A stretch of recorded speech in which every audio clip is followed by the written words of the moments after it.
और बारिश की बात उन्होंने की तो मुझे बड़ी खूबसूरत लाइन याद आ गई कि एक घटा इतना ना बरस कि वो आ ना सके,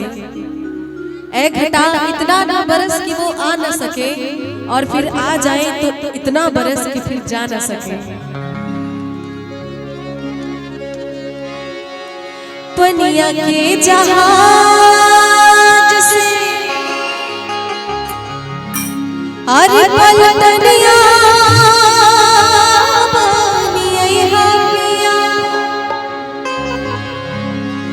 पनिया के जहाज से, पनिया के जहाज से पलटनिया अरे ले ले